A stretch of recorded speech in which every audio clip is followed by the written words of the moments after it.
Саламатсыңарбы, урматтуу окуучулар? Кыргыз тили сабагыбызды баштайбыз. Бүгүнкү биздин силер менен өтө турган темабыз үй бүлө деп аталат. Анда эмесе балдар, үй бүлө, башкача айтканда үй бүлө мүчөлөрүнө кимдер кире тургандыгы менен таанышып алалы. Үй бүлө дарагына көңүл бурабыз. Демек, үй бүлөнүн мүчөлөрү ким? Чоң ата, чоң эне, тайата, тайэне, байке, эже, ата, апа, тайэке, тайэже, жеңе, жезде, таажеңе, ини, жээн, сиңди. Мына ушулардын баардыгы тең биздин үй бүлө мүчөлөрүбүз болуп эсептелинет экен.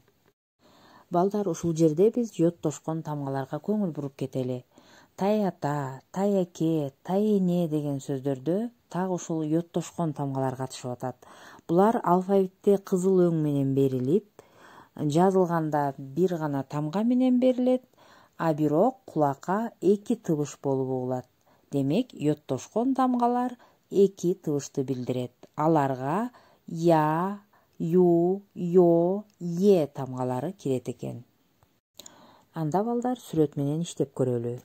Бул ким? Бул чоң ата, дедушка, небере, внук. Ал эми бул сүрөттө кимди көрүп жатасыңар? Албетте, бул чоң эне, бабушка. Булар кимдер? Булар атам жана апам, папа и мама. Бул менин байкем. Байке — брат. А бул сүрөттөгү ким? Эже. Эже — сестра. Окуучулар, кийинки сүрөткө жакшылап көңүл бургула. Бул турган бөбөктөр. Эгерде эркек бала силерден кичүү болсо, анда ал силердин иниңер болуп калат. Ал эми кыз силерден кичүү болсо, эркек балдар карындашым деп атайсыңар. Ал эми кыздар сиңдим деп аташыңар керек. Муну эсиңерден чыгарбагыла. Келгиле, дептерибизди алып чыгып, тапшырма аткаралы. Мына бул доскада турган суроолорго жооп жазабыз.